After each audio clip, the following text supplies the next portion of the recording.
Hello and welcome everyone. दोस्तों बहुत बहुत स्वागत है आज के सेशन में। और लीज अकाउंटिंग स्टैंडर्ड को हम बढ़ाते हैं आगे, बात करेंगे हम राइट टू कंट्रोल के बारे में और भी डिटेल में। तो दोस्तों पिछले सेशन में मैंने आपको बताया था कि हमारा जो राइट है उस पर्टिकुलर एसेट्स के ऊपर वो होना बहुत जरूरी है। और किस बात का right? Right to control the use, है ना। अगर right to control the use हो जाता है तो हमें लीज के स्टैंडर्ड को आगे बढ़ाना चाहिए, अदरवाइज हम लीज के स्टैंडर्ड में फिर जाएंगे भी नहीं। तो आइए दोस्तों, राइट टू कंट्रोल के बारे में ये स्टैंडर्ड हमें और कौन कौन से एस्पेक्ट के बारे में बताएगा, उन सब के बारे में डिटेल में चर्चा करते हैं। तो देखिए दोस्तों, राइट टू कंट्रोल में ये कहता है to assess whether a contract conveys the right to control the use of an identified assets for a period of time. देखिए ये for a period of time, जैसा कि आपको बताया था मैंने कि ये जो कहते हैं ना, सबसे इंपॉर्टेंट जो इसके अंदर चीज है वो यही है। क्या? कौन सा? For a period of time. ये जो सेंटेंस है, ये जो शब्द है, ये बड़े ही इंपॉर्टेंट है। जरूरी नहीं है कि आपका समय क्या है, लेकिन जितने समय के लिए लीज का कॉन्ट्रैक्ट हुआ है उस समय में आपका right to use, right to control the use है कि नहीं, ये सबसे इंपॉर्टेंट बात है। तो कहता है an entity shall assess whether throughout the period of use the customer has both of the following. तो कहने का मतलब throughout the period of use, ऐसा नहीं होना चाहिए कि कुछ पीरियड में आपके पास में राइट है और कुछ पीरियड में आपके पास में राइट नहीं है। लीज का कॉन्ट्रैक्ट जितने दिनों के लिए हुआ है आपका राइट, उन पर्टिकुलर दिनों में, उन पर्टिकुलर ड्यूरेशन में, उस पर्टिकुलर समय अवधि के अंदर throughout the period of use आपके पास में क्या होना चाहिए? वो right to control the use होना चाहिए। ठीक है ना। तो देखिए आपके पास में through out the period of use, customer के पास में जो स्टैंडर्ड कहता है कि ये बोथ ऑफ द फॉलोइंग, यानी दो चीजें जो मैं आपको बताने जा रहा हूं यहां पर, ये बहुत इंपॉर्टेंट होने वाली है। क्या? एक तो substantially all of the economic benefits और एक right to direct the use, है ना।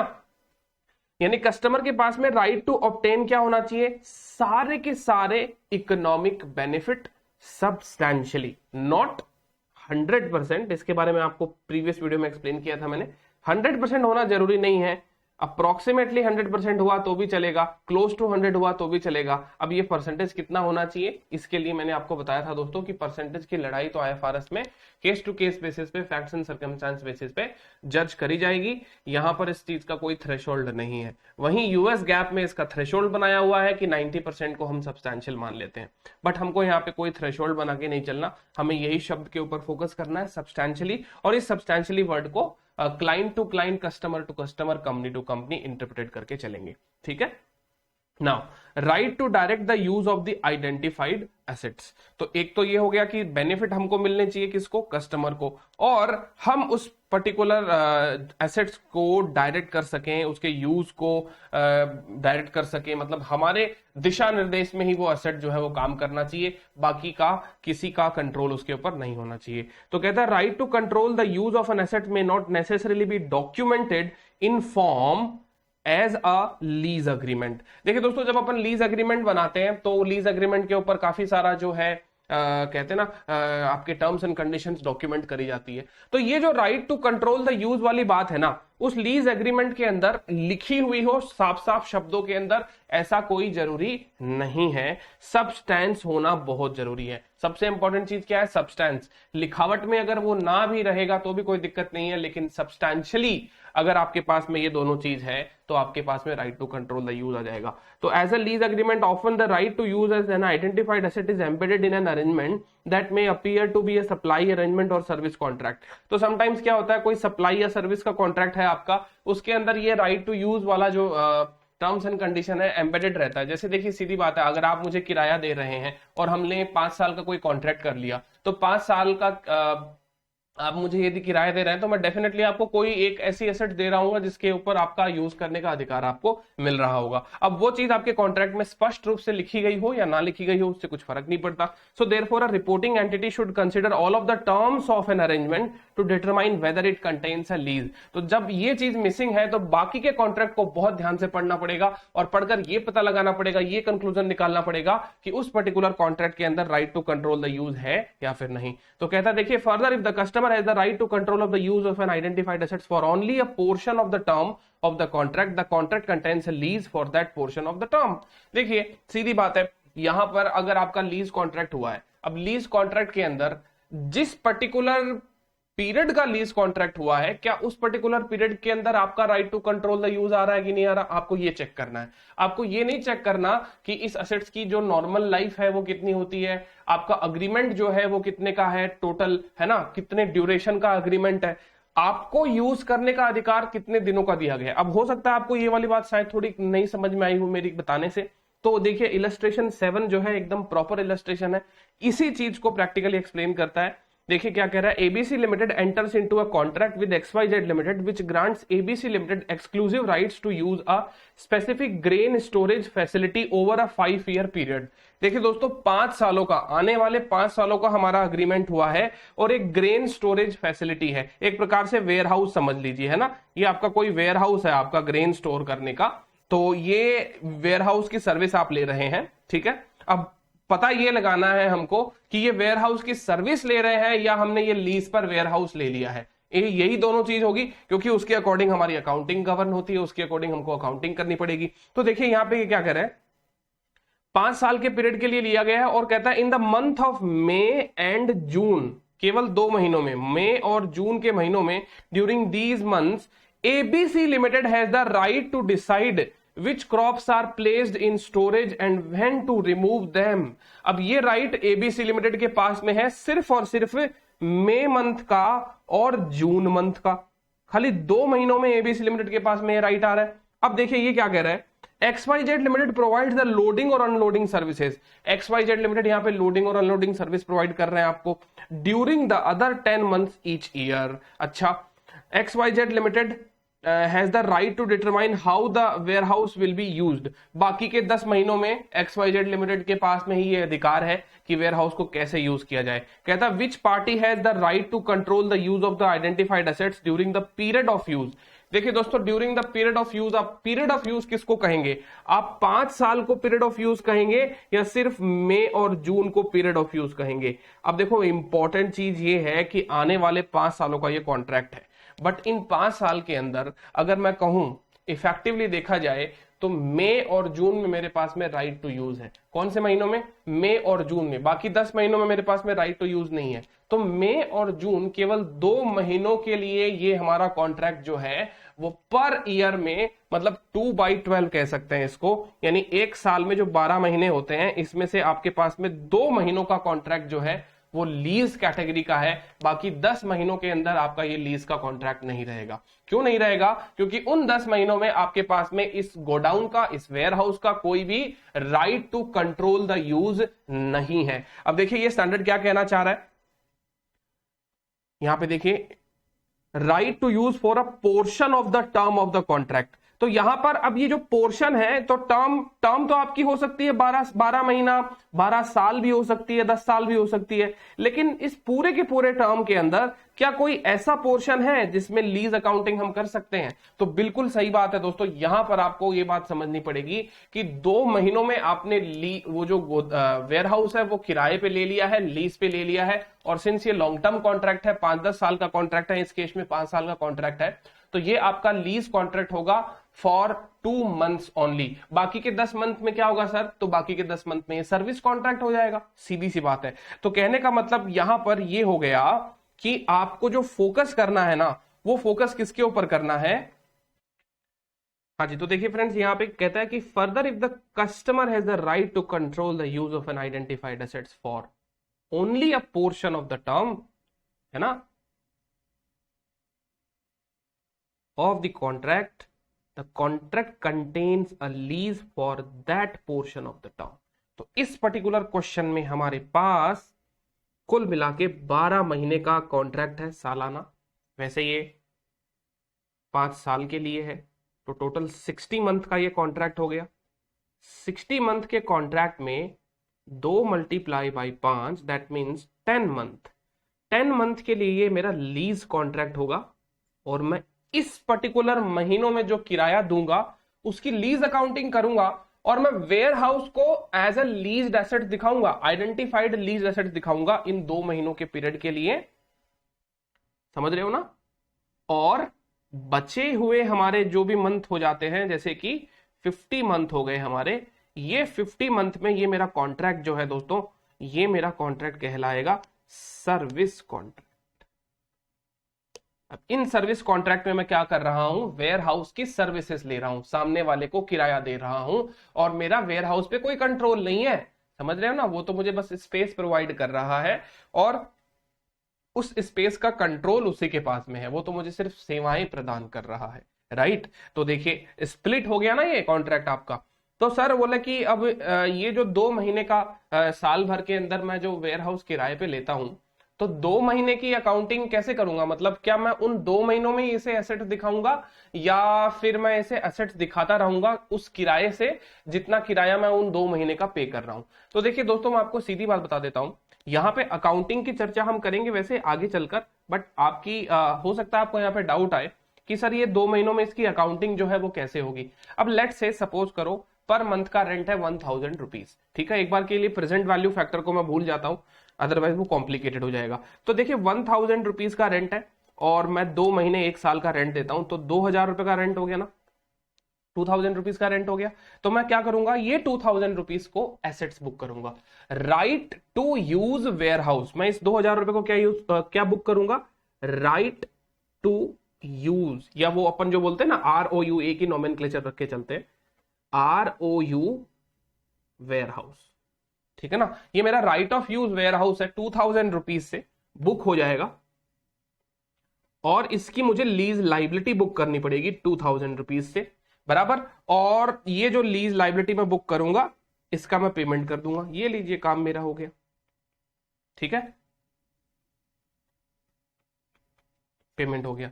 बल्कि जब अपन इसकी अकाउंटिंग एंट्री पास करेंगे ना, तो अकाउंटिंग एंट्री ऐसे नहीं होती है। अकाउंटिंग एंट्री इसकी कैसे होगी, ये 2000 रुपए का प्रेजेंट वैल्यू निकालना पड़ेगा, फिर फाइनेंस कॉस्ट अपन निकालेंगे, तो वो बहुत सारा कॉम्प्लिकेटेड प्रोसेस हो जाएगा, तो वो अपन अकाउंटिंग में ही जाके सीख लेंगे सारी की सारी अकाउंटिंग। बट आपको कल को इस चीज में कोई दिक्कत नहीं आए, तो इसलिए मैंने आपको बता दिया कि केवल और केवल सालाना अगर 12,000 का रेंट है तो उसमें से 2000 रुपए का रेंट, जो कि 1000 पर मंथ मल्टीप्लाई बाई 2, ये 2000 रुपीज से हमारी लीज अकाउंटिंग होगी और बाकी के 10,000 से हमारी रेंट अकाउंटिंग, नॉर्मल अकाउंटिंग होगी। समझ गए मेरी बात। तो कहने का मतलब इंपॉर्टेंट कॉन्सेप्ट क्या हो गया कि पूरे के पूरे कॉन्ट्रैक्ट पीरियड में अगर किसी पोर्शन में भी लीज टर्म आप आइडेंटिफाई कर पा रहे हो या आइडेंटिफाइड एसेट्स जिसमें right to control to use the assets आपको देखने को मिल रहा है, तो उतने टर्म के लिए भी लीज कॉन्ट्रैक्ट वैलिड होगा और उसमें हम लीज अकाउंटिंग लगा देंगे। ठीक बात है ना, समझ में आ गई कि नहीं आ गई बात। चलिए देखिए इसको पढ़ लेते हैं एक बार। In the above case ABC Limited has the right to control the use of the identified assets during the period of use because they have the power to determine how the warehouse will be used during the contractually defined uses periods. Contractually defined uses periods में उन 2 महीनों में हमारे पास में पूरा right आ रहा है। And the analysis should focus on the rights and economics of the use of the warehouse for the specified uses period, that is only may and June. During the period of use, ABC Limited has the rights to determine how much of a crop to place in storage and the timing of placing and removing it from the storage. So these rights are more significant to the economics of the use of the assets than the loading and unloading services performed by XYZ Limited during the same period. ABC Limited receives all of the economic benefit from use of the asset during those specified time periods. Therefore, contract contains a lease for the specified period of term. That means 2 months. Only May और जून, ठीक है ना, आगे बात समझ में। तो इन 2 महीनों में हमारी लीज यहां पर आपको देखने को मिलेगी। चलिए दोस्तों, तो ये टॉपिक अपना पूरा हुआ। अगला टॉपिक है right to obtain substantially all of the economic benefit. अब आपको ये वाला टॉपिक पढ़ाएंगे हम। तो देखिए दोस्तों, ये क्या होता है, right to obtain substantially all of the economic benefit. तो substantially all of the economic benefit के बारे में हमने एक बार चर्चा कर ली थी और इसके ऊपर अब अपन डिटेल में चर्चा करेंगे, जहां पे अपने को स्टैंडर्ड मदद करेगा कि किस किस सिचुएशन में आप कैसे कैसे आइडेंटिफाई करेंगे कि आपके सारे के सारे इकोनॉमिक बेनिफिट सिर्फ आपको ही मिल रहे हैं, उस पर्टिकुलर आइडेंटिफाइड एसेट से वो बेनिफिट आपको ही मिल रहे हैं। तो क्योंकि ये चीज जाननी हमारे लिए इसलिए इंपॉर्टेंट हो जाती है क्योंकि अगर ये हमारा substantially all of the economic benefit हम कंज्यूम कर रहे हैं तो दैट मीन्स हम लीज की अकाउंटिंग कर पाएंगे, है कि नहीं। तो चलिए तो फ्रेंड्स, अब हम लोग बात करेंगे right to obtain substantially all of the economic benefits के बारे में। जहां पे देखिए ये क्या कहता है, the first criterion in the control assessment is to determine whether the customer has the right to obtain substantially all of the economic benefits from use of the assets throughout the period of use. That is, to control the use of an identified assets, a customer is required to have the right to obtain substantially all of the economic benefits from use of the identified assets throughout the period of use by having exclusive use of the assets throughout that period.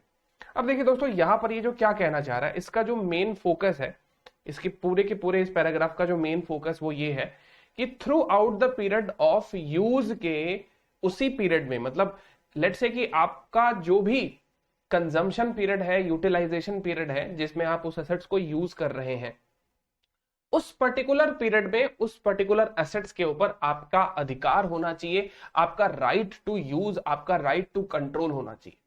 और ये आपका तभी हो सकता है जब उस period में होने वाले उस एसेट से जितने भी बेनिफिट्स हैं वो सब्सटैंशियली आपको मिलते रहे. अब सब्सटैंशियली का मतलब क्या है, ये मैंने आपको एक प्रीवियस अपने सेशन में बता दिया था कि सब्सटैंशियली का मतलब होता है ऑलमोस्ट 100%, बट जरूरी नहीं है ये आपका 100% हो. यूएस गैप में ये लिमिट आपकी 90% होती है, आईएफआरएस में ये कोई लिमिट नहीं है. फैक्ट्स एंड सर्कमस्टेंसेस बेसिस के ऊपर बेसिस पर इसको अपने को जज करना होता है. तो यहां पर स्टैंडर्ड हमें कुछ और भी बातें बताता है कि वो जो इकोनॉमिक बेनिफिट्स आपको आने वाले हैं, वो इकोनॉमिक बेनिफिट्स जो है वो किस किस फॉर्म में आपको मिल सकते हैं. तो कहता है कि अ customer can obtain economic benefits either directly और इनडायरेक्टली, यानी आपको डायरेक्टली बेनिफिट भी मिल सकता है और उस असेट्स के इनडायरेक्ट बेनिफिट भी आपको मिल सकते हैं. जैसे कि आप उसे यूज कर सकते हो, आप उसे होल्ड कर सकते हो, और आप उस चीज को सब लीज कर सकते हो. जब आप सब लीज करते हैं दोस्तों, तो सब लीज करने से क्या होता है, आप उस एसेट को यूज तो नहीं कर रहे हैं, लेकिन आपने उसको क्या कर दिया, लीज रेंटल पे चढ़ा दिया, तो आपको फर्दर रेंट की जो रिसिट है वो होने लग जाएगी. तो जरूरी नहीं कि आप उसको खुद कंज्यूम करें, खुद यूटिलाइज करें, आप उसको क्या कर सकते हैं, फर्दर सब लीज भी कर सकते हैं. तो जब फर्दर आप उसको सब लीज करेंगे तो डेफिनेटली आपका उस पर्टिकुलर एसेट्स के ऊपर राइट टू यूज आ ही चुका है. ये जाहिर सी बात है. अगर मैंने कोई चीज, कोई भी एसेट्स अगर लीज पर ली है और मैंने उसको आगे सब लीज के ऊपर पास ऑन कर दी है, तो इसका मतलब ये हुआ ना कि पहले मेरा उस एसेट्स के ऊपर अधिकार है, अदरवाइज मैं उसको सब लीज पर दे ही कैसे सकता हूं, है ना. तो आपका यूज जो है वो डायरेक्टली इनडायरेक्टली कैसा भी हो सकता है. अब इसके कुछ इकोनॉमिक बेनिफिट्स के यहाँ पे कुछ एग्जांपल्स इन्होंने बताए हैं. ये कहता है एसेट्स का प्राइमरी आउटपुट जो है वो आपको मिलना चाहिए, जैसे कि गुड्स और सर्विसेज, यानी आप सर्विस रेंडर कर रहे हो और गुड्स सप्लाई कर रहे हो, तो उसका आपको आउटपुट बेनिफिट मिलना चाहिए. दूसरी बात, एनी बाई प्रोडक्ट्स, यानी जब हम कोई काम करते हैं तो समटाइम्स क्या होता है कि जो काम हम कर रहे हैं उससे एसोसिएटेड हमको और भी बहुत सारे बेनिफिट मिल सकते हैं. जैसे कि इन्होंने बहुत ही अच्छा यहां पे एग्जांपल दिया है रिन्यूएबल एनर्जी क्रेडिट्स के बारे में. दोस्तों, ये जो रिन्यूएबल एनर्जी क्रेडिट्स होते हैं, ये क्या होता है, पहले आपको ये समझना पड़ेगा. तो मैं इसको आपको सेपरेटली समझा दूंगा कि ये रिन्यूएबल एनर्जी क्रेडिट है, जो इसका मतलब होता क्या है, राइट. तो ये एग्जांपल एक बार के लिए रहने दीजिए और मैं बाई प्रोडक्ट के बारे में आपको एकदम डिटेल में समझा दूंगा. पहले हम ये थर्ड वाला पॉइंट पढ़ लेते हैं. ये कहता है benefits from using the assets that could be realised from a commercial transaction within a third party, जैसे कि आपका सब लीजिंग वाला कॉन्सेप्ट हो गया ये, ठीक है. तो सब लीज में क्या होता है कि आपको बेनिफिट जो है खुद के यूटिलाइजेशन से नहीं बल्कि थर्ड पार्टी के रेंटल से मिल रहा है, तो वो सब लीज हो गया. तो कहने का मतलब ये आपके कुछ बेनिफिट्स हो गए, राइट. अब यहां पर ये जो सेकंड वाला पॉइंट है, एक बार आप इसको छोड़ दीजिए. सेकंड वाले पॉइंट को मैं आपको आगे थोड़ा सा लेटर ऑन इसी पर्टिकुलर सेशन में एक्सप्लेन कर दूंगा कि सेकंड वाला पॉइंट क्या कहना चाहता है. अब देखिए क्या करे, when assessing whether the customer has the right to obtain substantially all of the economic benefits from the use of an assets, an entity must consider the economic benefits that result from use of the assets within the defined scope of the customer's right to use the assets. अब देखिए दोस्तों, यहां पर क्या है कि हम ये जितना भी लिटरेचर पढ़ रहे हैं ना, इसके कुछ कुछ कीवर्ड्स इंस्टीट्यूट ने जो है ऑलरेडी बोल्ड इटैलिक्स जो है कर दिए हैं, तो ये हमारा काम आसान हो गया है. दोस्तों, इंपॉर्टेंट चीजें यही है जो आप यहां पे देख रहे हो. अब ये देखो क्या कहना चाह रहा है, ये बहुत सारी बातें अपने को एक्सप्लेन कर रहा है और साथ में अपने को एक टेक्निकल बात बता देता है, डिफाइंड स्कोप. यानी फोकस हमारा इस वर्ड के ऊपर होना चाहिए कि ये डिफाइंड स्कोप जो है वो क्या है. अब देखिए दोस्तों, मैं आपको बताता हूं डिफाइंड स्कोप का मतलब क्या है. जैसे सपोज करिए एक टूरिस्ट व्हीकल है ना, उनका ये टूरिस्ट व्हीकल वाला एग्जांपल भी इन्होंने ही दिया हुआ है। तो कहता है टूरिस्ट व्हीकल है और उसके पास में सिर्फ और सिर्फ लेट से कि किसी पर्टिकुलर स्टेट के अंदर लेट से कि उसका जो परमिट है वो है मान लीजिए राजस्थान, गुजरात और महाराष्ट्र, बस ये 3 स्टेट के अंदर वो टूरिस्ट व्हीकल जो है वो आ जा सकता है, बाकी की उसको मान लीजिए परमिशन नहीं मिली हुई, बाकी की परमिशन उसे नहीं मिली हुई है, राइट। तो अब बताइए, अब हम लोग ये देखेंगे क्या, राइट टू यूज असेस करने के लिए या right to control the use या right to direct that particular assets देखने के लिए मान लीजिए आपने वो टूरिस्ट व्हीकल लीज पे ले लिया और आप उससे राजस्थान में कहीं पे भी जा सकते हैं, गुजरात में भी कहीं पे भी जा सकते हैं और महाराष्ट्र में भी कहीं पे भी जा सकते हैं, राइट। आपको रेस्ट्रिक्शन लगा दिया, इन तीनों स्टेट के बाहर आप कहीं नहीं जा सकते, राइट, इन तीनों स्टेट्स के बाहर आप कहीं भी नहीं जा सकते, तो रेस्ट्रिक्शन आ गया ये। अब रेस्ट्रिक्शन आ गया तो आप तो कह दोगे सर इस असेट्स के ऊपर मेरा तो कोई कंट्रोल ही नहीं है ना, मेरा तो कोई राइट टू यूज ही नहीं है, बिकॉज मैं इस पर्टिकुलर गाड़ी को तमिलनाडु में नहीं लेके जा सकता, मैं इस पर्टिकुलर गाड़ी को केरल में नहीं लेके जा सकता, J&K में नहीं लेके जा सकता, है ना। तो आप क्या क्या सोच रहे हो, अब इस पर्टिकुलर पॉइंट में आप वो पर्टिकुलर चीज सोच रहे हो जो आप नहीं कर सकते, ये चीज तो आपके कॉन्ट्रैक्ट के स्कोप में ही नहीं है। इसका मतलब स्कोप जो है वो बहुत इंपॉर्टेंट चीज हो जाएगी जो डिसाइड करेगा कि आपको राइट टू यूज मिला है कि नहीं मिला है। Our defined scope was that you can travel this particular tourist vehicle in any of these 3 states, है ना, हमने स्कोप आपका यही बना के दिया था। तो आप इसको इसी स्कोप में जज करें, इस स्कोप से बाहर ना निकलें। हमने आपको पूरे भारत में घुमाने के लिए गाड़ी नहीं दी है, हमने आपको इन 3 स्टेट्स में घुमाने के लिए गाड़ी दी है, तो फिर बाद में इन तीनों स्टेट्स के अंदर रहकर बताइए कि आपके पास में राइट टू यूज आया कि नहीं आया। क्या आप इन तीनों स्टेट्स में जा सकते हो? हाँ। उसके अंदर आपको कोई अड़चन आ रही है, उसके अंदर आपको सप्लायर जो है वो कोई दिक्कत दे रहा है क्या? नहीं दे रहा। तो फिर बाद में वो डिफाइंड स्कोप जो है, यानी हमने जो कॉन्ट्रैक्ट का स्कोप बनाया है, उस डिफाइंड स्कोप के अंदर इसका अगर असेसमेंट हम लोग करते हैं तो ये असेसमेंट आपका क्या कहलाएगा? ये कहलाएगा कि आपको उस पर्टिकुलर डिफाइंड स्कोप में राइट टू यूज या तो है या फिर नहीं है। देखिए दोस्तों, इसका एग्जाम्पल इन्होंने दिया है, कहां दिया है, चलो पढ़ लेते हैं, कहीं ना कहीं आ ही जाएगा। तो देखिए क्या कहता है, when assessing whether the customer has the right to obtain substantially all of the economic benefits from the use of an assets, an entity must consider the economic benefits that result from use of the assets within the defined scope of the customer's right to use of the assets. For example, if a contract limits the use of a motor vehicle to only one particular territory during the period of use, an entity considers only the economic benefit from use of the motor vehicle within that territory and not beyond that. तो कहने का मतलब, अगर आपके पास में एक state का परमिशन है तो एक स्टेट का तो है, अरे एक सिटी का परमिशन है तो एक सिटी के अंदर अंदर तो आप उसको यूज कर सकते हो ना। तो हमारा कॉन्ट्रैक्ट का जो ओवरऑल स्कोप है, उस स्कोप के अंदर अंदर रहकर आपको राइट टू यूज का डिसीजन जो है वो करना है। आगे बात समझ में है ना। फिर कहता है, if a contract specifies that a customer can drive a motor vehicle only up to a particular number of miles during the period of use, an entity considers only the economic benefits from use of the motor vehicles for the permitted mileage and not beyond that.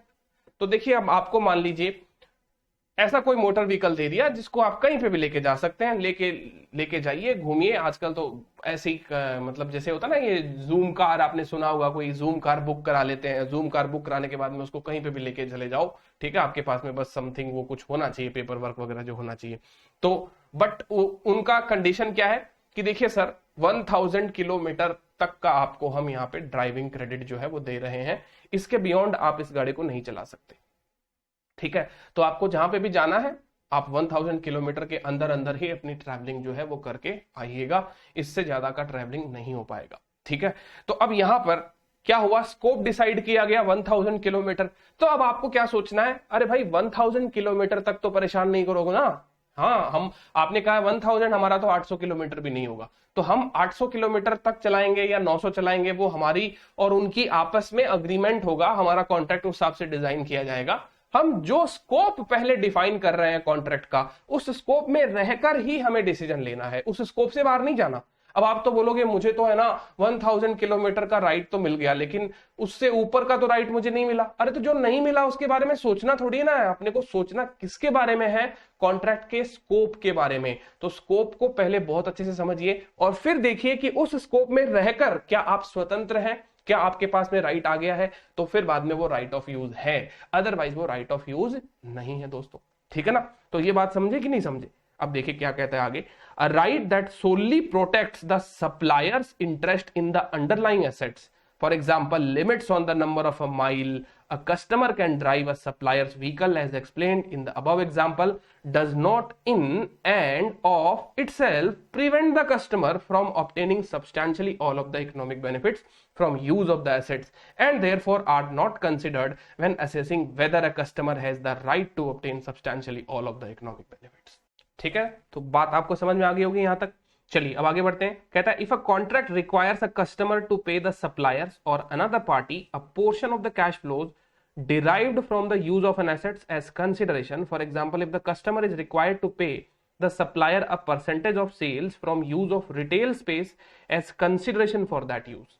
ठीक है, क्या example हो गया यहाँ पे कि customer जो है is required to pay the supplier a percentage of sales, यानी कस्टमर को यहां पर सेल्स के परसेंटेज के रूप में कुछ देना पड़ेगा, है ना, रॉयल्टी टाइप चीज हो गई।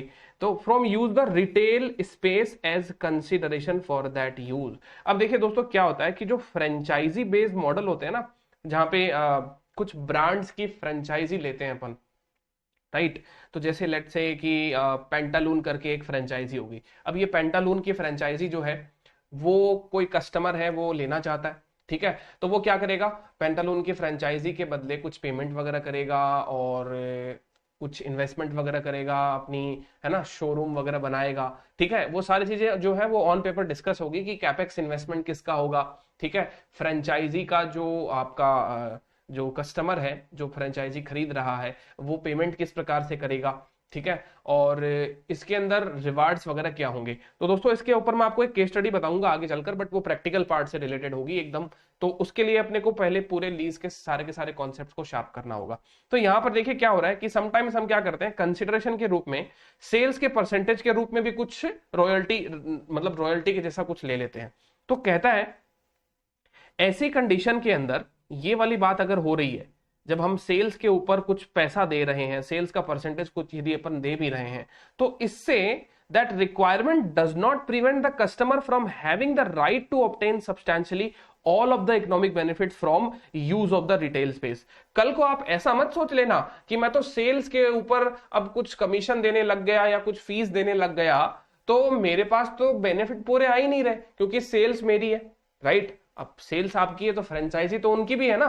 जैसे सपोज करो डोमिनोज है, पिज्जा हट है ना, कुछ किसी का भी नाम ले लीजिए, जोमेटो है, ठीक है। मान लीजिए किसी भी चीज का आपने कोई फ्रेंचाइजी लिया है, ब्रांड बेस्ड फ्रेंचाइजी है, राइट। अब उस ब्रांड बेस्ड फ्रेंचाइजी के अंदर सामने वाले को पेमेंट जो है वो अलग अलग प्रकार से होता है, अलग अलग मॉडल होते हैं फ्रेंचाइजी के, ठीक है। तो ऐसी कंडीशन में यदि आप कोई सेल्स करते हो तो सेल्स आपके एफर्ट से हो रही है, नो डाउट, हम आपको मना नहीं कर रहे, but the main thing is that brand value तो है ना, ब्रांड की वजह से सबसे ज्यादा कंट्रीब्यूशन आपका सेल्स में आ रहा है ना।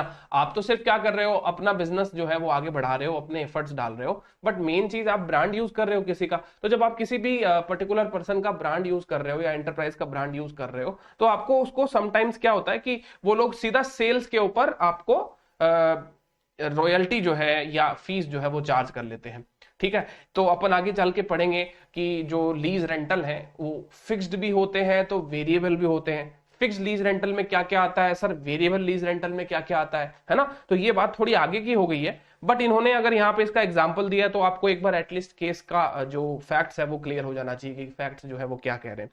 तो कहने का मतलब यहां पर आपका इकोनॉमिक बेनिफिट है सेल्स, आपको मतलब आप फ्रेंचाइजी यूजर है, तो आप जो भी सेल्स कर रहे हो ना यहां पर, ये वाली जो सेल्स है, राइट, ये सेल्स का देखिए मैं आपको बताता हूं क्या होगा, इस पर्टिकुलर सेल्स का इकोनॉमिक बेनिफिट आपको मिलना चाहिए। तो आप कहोगे हाँ सर मिल रहा है, लेकिन इस सेल्स के ऊपर आपको कुछ कमीशन का, फीस का पेमेंट करना पड़ रहा है, लेट से, ठीक है, रॉयल्टी फीस का पेमेंट करना पड़ रहा है, किसको, आपके फ्रेंचाइजी ओनर को। तो इन दैट केस ये फीस जो आप दे रहे हो, इस फीस को हम ऐसा नहीं कह सकते कि हम इकोनॉमिक बेनिफिट्स पूरे हमको नहीं मिल रहे हैं, राइट। ये फीस देना हो सकता है इस फ्रेंचाइजी ब्रांड को यूज करने का रेमुनरेशन हो जो सामने वाले को हम पे कर रहे हैं, राइट। तो ये वाली बात कहना चाह रहा है यहाँ पे। तो कहता है this is because the cash flows arising from those sales are considered to be economic benefits that the customer obtains from use of the retail space, a portion of which it then pays to the supplier as consideration for the right to use that space.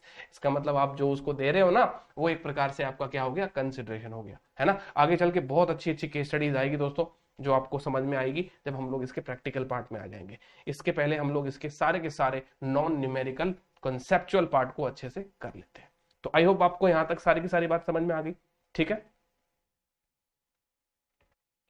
So friends, अब आपके साथ में मैं discuss करूंगा कि assets से मिलने वाले ये जो इकोनॉमिक बेनिफिट्स हैं, जिसमें हमने चर्चा करी थी कि असेट्स का जो प्राइमरी आउटपुट है जो कि उसका गुड्स और सर्विस होता है, और उसका जो थर्ड पॉइंट था कि उस असेट्स को जब आप यूज करते हो तो आप उसको सब लीज भी कर सकते हो, तो सब लीज करने पर आपको उसका रेंट जो है वो मिल जाएगा, ठीक है। ये दो पॉइंट हमने अच्छे से समझ लिए थे और नॉर्मल पॉइंट्स भी थे।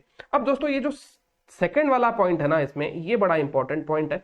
इसको समझना इंपॉर्टेंट इसलिए है क्योंकि यहां पे देखिए ये क्या कहता है कि आप जब असेट्स को यूज करते हो तो कुछ बाई प्रोडक्ट्स यानी कुछ उसके एडेड एडवांटेज भी आपको मिल जाते हैं। और ये एडेड एडवांटेज में ये लोग इन लोगों ने एग्जांपल दिया है रिन्यूएबल एनर्जी क्रेडिट्स के बारे में, that are generated through the use of the assets including potential cash flows derived from these items.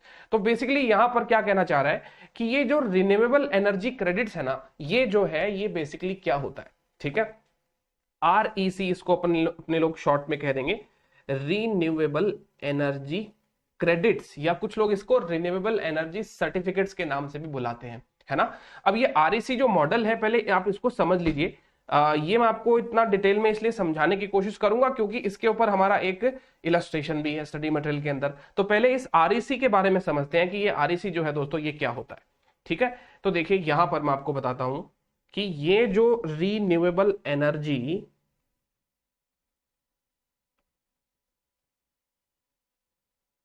Certificate या हम इसको क्रेडिट्स भी कह सकते हैं, ठीक है ना। अलग अलग कंट्री के अलग अलग नॉमेनक्लेचर होते हैं दोस्तों, तो यहां पर इसका नाम जो है वो वेरी कर सकता है, सर्टिफिकेट कह दीजिए चाहे क्रेडिट कह दीजिए। बट अब इसके बारे में जब तक हम जानेंगे नहीं तब तक हमको ये बात समझ में नहीं आएगी कि ये जो रिन्यूएबल एनर्जी सर्टिफिकेट्स या क्रेडिट जो है ये होते क्या है। तो बेसिकली क्या होता है ना दोस्तों, जो हमारी बड़ी बड़ी इंडस्ट्रीज है जो मतलब फैक्ट्री लगा के बैठे हैं, तो वो लोग बहुत ही कार्बन फुटप्रिंट जो है वो एनवायरमेंट पे छोड़ देते हैं, यानी हमारे एनवायरमेंट को पोल्यूट करते हैं बहुत ही हायर मात्रा में, समझ गए। तो ऐसी कंडीशन में उनके ऊपर जो कंसर्न्ड अथॉरिटीज है वो फाइन भी लगाते हैं या उसको उनको रेस्ट्रिक्ट भी करते हैं कि आपका कार्बन जो एमिशन है वो एनवायरमेंट पे इतना हुआ है, राइट, इसको आप थोड़ा कम करिए या कुछ करिए, आप एनवायरमेंट के लिए कुछ करिए। यानी आप जितना एनवायरमेंट के लिए नुकसान कर रहे हो उतना कॉम्पनसेट करने के लिए आप एनवायरमेंट के लिए कुछ करिए भी सरी। तो दोस्तों क्या होता है ना कि बड़े ह्यूज प्रोडक्ट्स के लिए बड़े ह्यूज प्रोजेक्ट्स के लिए हमको ह्यूज क्वांटम ऑफ एनर्जी की जरूरत भी होती है। अब ये एनर्जी जो है वो कैसे हम लोग प्रोड्यूस करते हैं, तो देखिए दोस्तों ये जो एनर्जी का जो सोर्स है, यानी एनर्जी प्रोड्यूस कहां से हो सकती है, बहुत सारे सोर्सेस हैं, कोई सिंगल सोर्स नहीं है जिससे बिजली की उत्पत्ति हो सकती है, बहुत सारे सोर्सेस हैं। इसमें से कुछ आपके रीन्यूएबल एनर्जी रिसोर्सेज होते हैं और कुछ आपके हार्मफुल रिसोर्सेज हैं जो इलेक्ट्रिसिटी तो प्रोड्यूस कर देते हैं बट एनवायरमेंट पे अपना जो फुटप्रिंट है, कार्बन फुटप्रिंट है या फिर मतलब एनवायरमेंट को वो पोल्यूट कर देते हैं। तो जैसे कि देखिए दोस्तों, बिजली जो है आपके बिजली के बहुत सारे सोर्सेस होते हैं इलेक्ट्रिसिटी के, जैसे कि आप सोलर एनर्जी बना सकते हैं, राइट, विंड मिल लगा सकते हैं, विंड मिल से आपकी एनर्जी बनती है, डैम में आपकी एनर्जी बन रही है। फिर कुछ न्यूक्लियर पावर प्लांट्स होते हैं, न्यूक्लियर पावर प्लांट से भी एनर्जी आपकी बनती है। तो देखिए दोस्तों, अब ये न्यूक्लियर पावर प्लांट जो है देखिए धुआं छोड़ रहा है, अब ये धुआं छोड़ रहा है तो वातावरण को प्रदूषित तो कर रहा है ना ये। तो अब देखिए ये न्यूक्लियर पावर प्लांट अब आप ये मत सोचना सर न्यूक्लियर पावर प्लांट केवल लड़ाई के काम आते हैं, है ना, तो थोड़ा टेक्निकल हो जाएगा दोस्तों, बट आप इस चीज को समझिए, मैं बताता हूं आपको, काम आएगा ये। तो देखिए ये जो आपका न्यूक्लियर पावर प्लांट है जो एनर्जी प्रोड्यूस कर रहा है, राइट, और भी बहुत सारे ऐसे हैं, जैसे कोयला है, कोयले से भी अपने लोग इलेक्ट्रिसिटी प्रोड्यूस करते हैं, तो उससे भी धुआं जो है वो काफी मात्रा में उत्पन्न होता है। तो ऐसी कंडीशन में क्या होता है ना दोस्तों, कि हमारा जो रिक्वायरमेंट है एनर्जी जनरेट करने का, प्रोड्यूस करने का, वो तो चलो पूरा हो गया, लेकिन साथ ही साथ हम उस एनर्जी के प्रोडक्शन में लगे हुए हैं, उस एनर्जी के एक्सट्रैक्शन में लगे हुए हैं, साथ ही साथ हम अपने एनवायरनमेंट को भी गंदा कर रहे हैं। तो देखिए इसमें से कुछ ऐसे रिसोर्सेज है जैसे सोलर एनर्जी प्रोजेक्ट्स। अब देखिए सोलर एनर्जी प्रोजेक्ट्स जो है आपके, इसमें कोई खतरा नहीं है, इसमें किसी भी प्रकार का पोल्यूशन नहीं होता। विंड मिल्स हैं, ये भी इलेक्ट्रिसिटी जनरेट करते हैं, इसमें भी किसी भी प्रकार का क्या होता है दोस्तों, कोई भी प्रकार का प्रदूषण जो है वो नहीं होता। तो अब देखिए क्या होता है ना कि हर कोई व्यक्ति ये सोलर प्लेट्स या सोलर पैनल या विंड मिल्स जो है वो लगा नहीं सकते। विंड मिल का तो देखिए एक स्पेसिफिक स्थान होता है, जैसे पहाड़ों पे लगती है या ऐसी जगह पे लगती है जहां पे बहुत मतलब हवाएं जो है वो बहुत जोर से चलती है, अदरवाइज वो विंड मिल का तो कोई लॉजिक ही नहीं बनेगा। तो कहने का मतलब अब ये हर जगह पे नहीं लगाई जा सकती और एक हर एंटरप्राइज के द्वारा भी नहीं लगाई जा सकती। तो जैसे सपोज करिए आपके पास में कैपेसिटी है ये सारी चीजें इंस्टॉल करने की, मेरे पास में नहीं है, या किसी के पास में है किसी के पास में नहीं है। तो ऐसी कंडीशन में क्या होता है ना, हम इनको ही कहते हैं अपने लोग, ये जो रिसोर्स है, ये आपका रिसोर्स है, ये आपके जो नेचुरल रिसोर्सेज से या रिन्यूएबल एनर्जी अपन जो जनरेट करते हैं, जो जनरेट कितनी भी कर सकते हैं, जैसे सूरज से आप कितनी भी एनर्जी खींचकर कितना भी बिजली बनाइए, उसमें सूरज कभी आपको मना नहीं करेगा कि भाई बस मेरी तरफ से सप्लाई इतनी ही होने वाली है, कल से मैं तो नहीं आने वाला, है ना। तो ऐसा तो पॉसिबल है नहीं। तो कहने का मतलब अब रिन्यूएबल एनर्जी में क्या होगा कि जो आपकी जो नेचुरल एनर्जीज है, जो नेचुरल एनर्जी जो आपकी निकलने वाली है, जो वो बार बार में निकल सकती है, तो क्यों ना हम सब लोग, सारे के सारे लोग मिलकर इन्हीं रिसोर्सेज से इलेक्ट्रिसिटी जनरेट कर लें और बाकी सब चीजों को बंद कर दें। तो देखिए दोस्तों, ऐसा करने के लिए इतने रिसोर्सेज भी नहीं है, इतना पैसा भी नहीं है हमारे पास में, और वो प्रैक्टिकली पॉसिबल भी नहीं हो पाता कि ऐसा अपन करें। तो इन सारी चीजों को प्रमोट कैसे किया जाए, इन सारी चीजों को प्रमोट कैसे किया जाए, इसके रिगार्डिंग क्या होता है मैं आपको बताता हूं दोस्तों, कि ये जो आपके साधन है, प्राकृतिक साधन, इन प्राकृतिक साधन से रिन्यूएबल एनर्जी जो हम बनाते हैं, राइट, और ये जो एनर्जी हम बनाते हैं, ये सारी की सारी इलेक्ट्रिसिटी सप्लाई होती है। कहां सप्लाई होती है? एक पावर ग्रिड में। ये जो डायग्राम देख रहे हैं ना आप, ये पावर ग्रिड का डायग्राम है, जहां पे पावर जो है दोस्तों आता है, बहुत सारे रिसोर्सेज से पावर बनता है और वो आता है। अब देखिए, एक तरफ यहां से बिजली बन रही है और एक तरफ यहां से बिजली बन रही है, दोनों बिजलियां जो है ये इसी पावर ग्रिड में स्टोर हो रही है। एक बात बता देता हूं मैं आपको, बिजली जो है वो दोस्तों कभी स्टोर नहीं होती। तो जितनी बिजली कंज्यूम होती है उतना ही उसका प्रोडक्शन किया जाता है। बिजली का कोई स्टॉक नहीं रखा जा सकता है इलेक्ट्रिसिटी का। तो अब यहां पे ये जो इलेक्ट्रिसिटी अपनी जनरेट जितनी भी हो रही है ना, ये सारी की सारी इलेक्ट्रिसिटी यहां पे पावर ग्रिड में आ जाती है। पावर ग्रिड में आने के बाद में दोस्तों, हम जो इलेक्ट्रिसिटी का कंजम्पशन करते हैं, राइट, हम घर पे जो भी इलेक्ट्रिसिटी का कंजम्पशन करते हैं या जो इंडस्ट्रीज के अंदर इलेक्ट्रिसिटी का कंजम्पशन होता है, ये कंजम्पशन वाली बिजली कहां से आ रही है कोई नहीं जानता, क्योंकि ये सारी की सारी बिजली जो है इस पूरे के पूरे ग्रिड में से आ रही है। अब हमको कैसे पता चलेगा सर कि कौन सी तो रिन्यूएबल रिसोर्सेज से आ रही है और कौन सी फैक्ट्री मतलब वो प्रोडक्शन करने से आ रही है, वो वाली कोयले वाली या न्यूक्लियर पावर प्लांट वाली, है ना। तो मतलब समझ गए ना मेरी बात आप सब लोग। यानी हम जो कंज्यूमर हैं, हम जो एंड कंज्यूमर हैं इलेक्ट्रिसिटी के, उन लोगों को कभी ये नहीं पता चलेगा कि उनके पास में बिजली रिन्यूएबल एनर्जी रिसोर्सेज से आ रही है या यहां पर ये हार्मफुल कार्बन एमिशन छोड़ने वाले प्रोजेक्ट से आ रही है। हम बिल्कुल भी ऐसा नहीं जानते और ये जान भी नहीं पाएंगे, क्योंकि ये सारी की सारी बिजली दोस्तों पावर ग्रिड से होकर आती है और बिजली को कभी स्टोर भी नहीं किया जाता।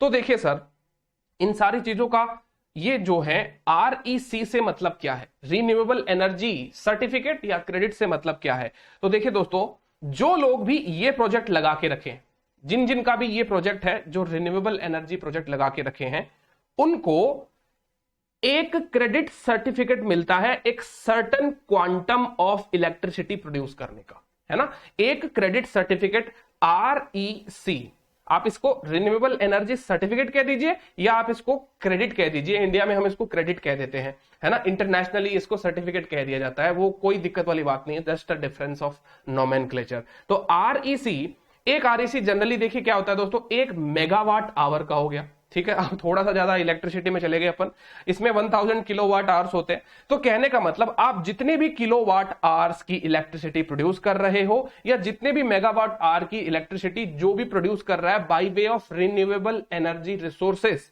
उसको एक सर्टिफिकेट जो है वो जनरेट करने की अपॉर्चुनिटी मिलती है, यानी वो एक सर्टिफिकेट जनरेट कर सकता है जो भी रिन्यूएबल एनर्जी रिसोर्सेस को यूज कर इलेक्ट्रिसिटी जनरेट कर रहा है, ठीक है।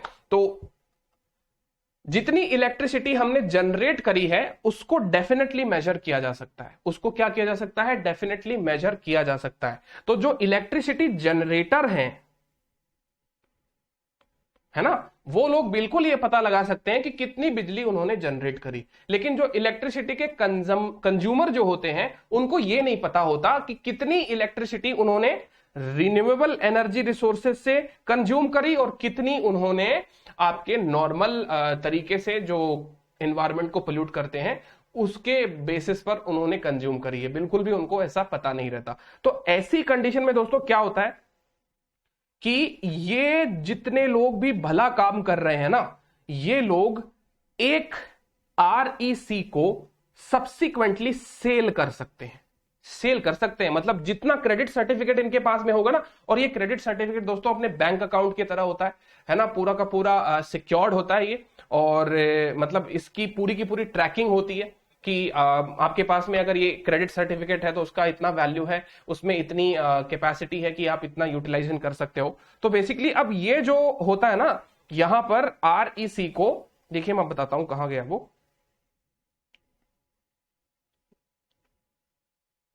यहां पे तो नहीं है शायद, डायग्राम में मैंने नहीं लिया होगा उसको, चलिए तो मैं आपको बता देता हूं। बेसिकली क्या होता है, ये जो आरईसी जो होता है ना, रिन्यूएबल एनर्जी क्रेडिट सर्टिफिकेट, ये हम सारी फैक्ट्रीज को कहते हैं कि आप लीजिए, यानी जितने भी इंडस्ट्रीज के अंदर जो लोग पावर के कंज्यूमर होते हैं, हम उन्हें कहते हैं कि आप अगर एनवायरमेंट को गंदा कर रहे हैं तो आपको आरईसी जो है वो लेना पड़ेगा, ठीक है। एक तो आपकी कंपल्शन होगी, वॉलंटरी आप ले रहे हो तो बहुत बढ़िया बात है। अच्छा, आप सोचोगे सर कि सर वॉलंटरी कोई क्यों लेगा, है ना। आरईसी आप कह रहे हो सर ये वाले जो रिन्यूएबल एनर्जी प्रोड्यूसर हैं ये सेल्स तो कर देंगे, चलो सर इनके तो फायदा हो गया सेल्स करने का, but why someone wants to purchase these credit certificates, कोई इसे खरीदना क्यों चाहेगा। तो देखिए, एक तो दोस्तों एनवायरमेंट को हमने डैमेज किया तो गवर्नमेंट की तरफ से प्रेशर होता है कि आपको ऐसा कुछ करना पड़ेगा, और दूसरा मैं आपको बता देता हूं कि ये क्रेडिट सर्टिफिकेट लेने के आपके एडेड एडवांटेज भी होते हैं कुछ, जो एडवांटेज उन्हीं लोगों को, उन्हीं इंडस्ट्रीज को मिलते हैं जिनके पास में आरईसी होते हैं। यानी जैसे मैं कोई कॉर्पोरेट एंटरप्राइज हूं और मेरे पास में जितने भी रिन्यूएबल एनर्जी सर्टिफिकेट्स होंगे मैं उनको रख सकता हूं, और लेट्स से कि सपोज करिए मेरा कोटा पूरा हो गया, मुझे गवर्नमेंट ने प्रेशर दिया था कि आपको इतने रिन्यूएबल एनर्जी क्रेडिट तो लेने ही पड़ेंगे, तो गवर्नमेंट के आदेशानुसार मैंने उनको होल्ड किया। अब जैसे ही वो आरईसी का समय, मतलब मेरा कोटा पूरा हो गया, मैं क्या कर सकता हूं, अगर मेरे पास में एक्स्ट्रा आरईसी है तो मैं उन्हें फर्दर भी सेल कर सकता हूं, राइट। तो एक प्रकार से ये बेनिफिट हो जाएगा। और दूसरा, गवर्नमेंट की कुछ स्कीम होती है, गवर्नमेंट कुछ एडवांटेज देती है एंटरप्राइज को, तो वो आरईसी के बेसिस पे देती है कि आपके पास में कितने सर्टिफिकेट है। तो आपने जितना एनवायरनमेंट को डैमेज किया है उतने ज्यादा आपने आरईसी परचेज भी कर लिए। तो ये जितने ज्यादा आप आरईसी परचेज करोगे ना, तो ये देखो आपके ये रिसोर्सेज बढ़ते जाएंगे। कौन से रिसोर्सेज बढ़ते जाएंगे सर, ये वाले रिसोर्सेज जो ग्रीन एनर्जी को प्रमोट करते हैं, ये रिसोर्सेज बढ़ेंगे, इनमें इन्वेस्टमेंट आएगा। इनमें क्या आएगा, इन्वेस्टमेंट आएगा। आप जितने आरईसी परचेज करेंगे, जो इनके सप्लायर्स हैं वो प्रमोट होंगे और एनर्जी के ये रिसोर्सेज बढ़ेंगे देश के अंदर, आपकी कंट्री के अंदर। और ये वाले देखो, ये वाले बेकार रिसोर्सेज जो हैं वो धीरे धीरे क्या हो जाएंगे, कम हो जाएंगे। ये धीरे धीरे क्या हो जाएंगे, कम हो जाएंगे। तो अब देखिए दोस्तों, ये बात कहने में तो बड़ी सरल लगती है कि कम हो जाएंगे, ज्यादा हो जाएंगे, बट ये एक इकोलॉजिकल एनवायरमेंटल बैलेंस हमने क्रिएट करने की कोशिश करी है by way of this REC. हालांकि दोनों तरफ सब काम होता रहता है, REC के अंदर में भी काफी इन्वेस्टमेंट्स हो रहे हैं आजकल कॉर्पोरेट एंटरप्राइज के द्वारा। और साथ ही साथ मैं आपको बता दूं कि ये वाले रिसोर्सेज भी बंद नहीं हुए, देखो धुआं निकलेगा इनसे, और धुएं वाली इलेक्ट्रिसिटी की कंजम्पशन वो है बहुत ज्यादा होती है। और ये REC के अभी भी प्राकृतिक रिसोर्सेज क्या है दोस्तों, कम है। तो ये एक छोटी सी स्टोरी दोस्तों मैंने आपके साथ में शेयर करी ताकि आप इस REC का मतलब समझ जाएं। अब देखिए समझिए दोस्तों, यहां पर ये मैंने आपको इसलिए बताया क्योंकि इसी के ऊपर अब एक क्वेश्चन दे दिया इन लोगों ने। अब ये क्वेश्चन हमको तभी आ सकता है जब हम REC के बारे में जाने, अदरवाइज REC क्या होता है ये पता ही नहीं चलेगा अपने को। तो आइए दोस्तों क्या कहता है, company MNO enters into a 15-year contract with power company PQR to purchase all of the electricity produced by a new solar farm। देखिए कौन सी फार्म है, सोलार फार्म है। सोलार फार्म है दैट मीन्स कि क्या इसका रिसोर्सेज जो electricity वाला है वो रिन्यूएबल एनर्जी वाला है या फिर एनवायरमेंट को पोल्यूट करने वाला है। तो आप कहेंगे सर हाँ ये तो सोलार पैनल लगा के बैठे हैं तो एनवायरमेंट को तो कोई डैमेज है नहीं, इनफैक्ट सोलार पैनल से हम इलेक्ट्रिसिटी जनरेट करेंगे और डिमांड को फुलफिल करेंगे। और इसकी वजह से देखिए हो क्या रहा है कि PQR owns the solar farm and will receive tax credit. देखिए दोस्तों बहुत अच्छे से ध्यान से समझिएगा, ये क्वेश्चन बड़ा ही अच्छा है। कहता है कि PQR जो है वो सोलार फार्म का ओनर है, इसलिए उसको कुछ टैक्स क्रेडिट मिलेंगे to the construction and ownership of the solar farm.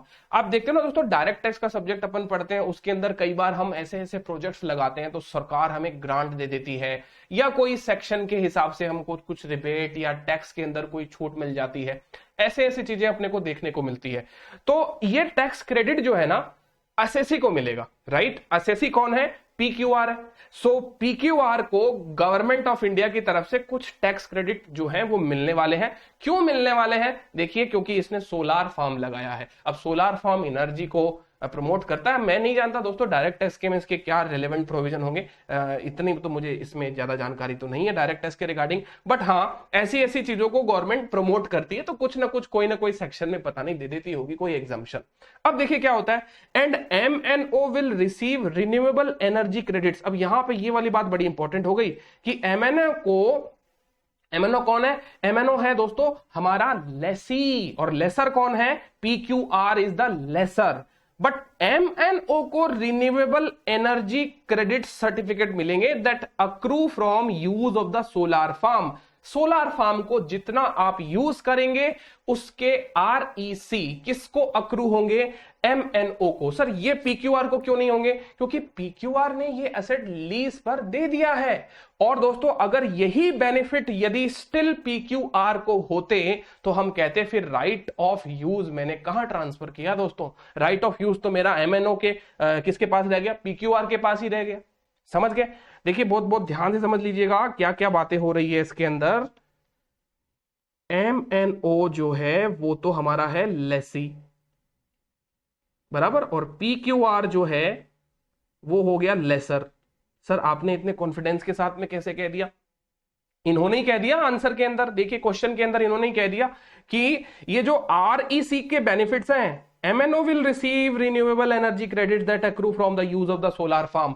अब इसी लाइन से तो मालूम पड़ रहा है ना कि MNO ने ये सोलार फार्म लीज पे लिया है और इसके बेनिफिट्स भी इसको ही मिल रहे हैं, इसलिए मैं इसको लेसी कह रहा हूं, इसलिए मैं इसको क्या कह रहा हूं, लेसी कह रहा हूं, राइट। अदरवाइज लीज के अगर स्कोप से बाहर हो जाता तो मैं इसे लेसी नहीं कहता, मैं इसे कहता ये सर्विस रिसीवर है और PQR जो है वो सर्विस प्रोवाइडर है, और ये कॉन्ट्रैक्ट फिर लीज का ना होकर सर्विस का होता। समझ गए कि नहीं समझे। अब देखिए क्या कहता है ये, Who has the right to substantial benefits from the solar farm। Solar firm का सब्सटैंशियल बेनिफिट किसे मिल रहा है। तो अब देखिए दोस्तों सोलार फर्म के क्या क्या बेनिफिट है समझिए, सोलार फर्म के बेनिफिट क्या क्या हैं। तो सोलार फर्म के दो बेनिफिट आपको देखने को मिल रहे होंगे यहां पे, एक तो REC का रिन्यूएबल एनर्जी क्रेडिट का जो कि इसके यूज बेस्ड है, यानी जो इसे यूज करेगा उसे REC भी मिलेगा, और एक है टैक्स बेनिफिट्स,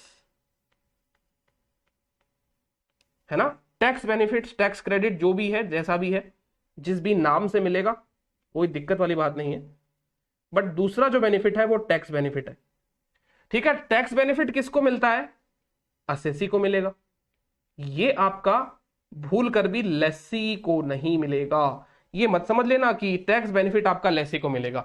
टैक्स बेनिफिट किसको मिलेगा? जिसके नाम पर सोलार फॉर्म है, जो लीगल ओनर है उसका, ठीक है। तो टैक्स बेनिफिट तो एसएससी को मिल जाएगा। लेकिन आरईसी जो यूज बेस्ड एडवांटेज है, यूज बेस्ड इकोनॉमिक बेनिफिट्स हैं, ये किसको मिलेंगे? ये मिलेंगे सर जी हमारे एमएनओ लेसी को। तो इसका मतलब तो सब्सटैंशियली इकोनॉमिक बेनिफिट कौन यूज कर रहा है इस पर्टिकुलर क्वेश्चन के अंदर? आप कहेंगे सर इस पर्टिकुलर क्वेश्चन में हमारे सब्सटैंशियल बेनिफिट एमएनओ के द्वारा यूज किए जा रहे हैं। रिगार्डलेस ऑफ टैक्स बेनिफिट हमारे एसएससी को मिल रहे हैं, डजंट मैटर, ये हमारे क्वेश्चन के आंसर पर इंपैक्ट नहीं डालते। तो आइए दोस्तों इसका आंसर एक बार देख लेते हैं। ये क्या कहता है? Company MNO has the right to obtain substantially all of the economic benefits from use of the solar farm over the 15-year period because it obtains the electricity produced by the farm over the lease term। एक तो सारी की सारी electricity मैं ही use लेने वाला हूं, the primary product, ये तो मेरा प्राइमरी प्रोडक्ट हो गया। यानी जिस चीज के लिए मैंने सोलार फार्म को लीज पे लिया है वो तो इलेक्ट्रिसिटी है ना, तो इलेक्ट्रिसिटी तो मेरा प्राइमरी प्रोडक्ट हो गया। अब बताइए दोस्तों बाई प्रोडक्ट क्या हुआ? तो कहता है the renewable energy credits that is the by product from the use of the assets. तो ये जो रिन्यूएबल एनर्जी क्रेडिट्स है ना, इसको हम कहते हैं बाई प्रोडक्ट। तो ये एडेड एडवांटेज हो गया। मेन प्रोडक्ट हो गया इलेक्ट्रिसिटी का, आपका जो भी रिक्वायरमेंट है आप वहां से अपने ही सोलार फार्म से पूरी कर ले रहे हो, और ऊपर से आपको आरईसी भी मिल रहे हैं, रिन्यूएबल एनर्जी क्रेडिट्स भी मिल रहे हैं, तो ये आपका बाई प्रोडक्ट हो गया, है ना। तो यही एग्जांपल देखिए इन्होंने यहां पे बताया था कि बाई प्रोडक्ट जो है वो क्या होता है। तो देखिए रिन्यूएबल एनर्जी क्रेडिट के बारे में भी आपको समझ में आ गया होगा, ये क्वेश्चन का आंसर भी आपको समझ में आ गया होगा। कहता है इंपॉर्टेंट बात कि although PQR receives economic benefits from the solar farm in the form of tax credits, these economic benefits relate to the ownership of the solar farm। तो जो टैक्स क्रेडिट के बेनिफिट मिल रहे हैं ना, वो किसके लिए मिल रहे हैं? क्योंकि आप उसके ओनर हैं, इसलिए ये मिल रहा है। The tax credits do not relate to use of the solar farm and therefore are not considered in this assessment. तो ये जो बेनिफिट है वो यूज से रिलेटेड ही नहीं है, ओनरशिप से रिलेटेड है। और लीज का तो पूरा चैप्टर ही दोस्तों यूज के ऊपर है ना। कागजों में ओनर कौन है उससे मतलब नहीं है, who is this substantial owner, that what matters in the IFRS और in Ind whatever the case, है ना। और हम जानते हैं कि हम पूरे के पूरे इस आईएफआरएस या इंडेस के सब्जेक्ट में जो मेन चीज देखते हैं वो सब्सटेंस देखते हैं ओवर फॉर्म। तो फॉर्म में अपने को कोई रुचि नहीं है दोस्तों। तो आई होप दोस्तों अब आपको ये क्वेश्चन अच्छे से समझ में आ गया होगा, है ना। चलिए हाँ जी दोस्तों, तो चलिए यहां तक अपना सिस्टम जो है वो अभी कंप्लीट हो गया है ना। आई होप आपको अच्छे से समझ में आ गया होगा। अब इसके बाद में नेक्स्ट सेशन में स्टार्ट करेंगे ये वाला कॉन्सेप्ट। चलिए दोस्तों मिलते हैं हमारे नेक्स्ट सेशन के अंदर।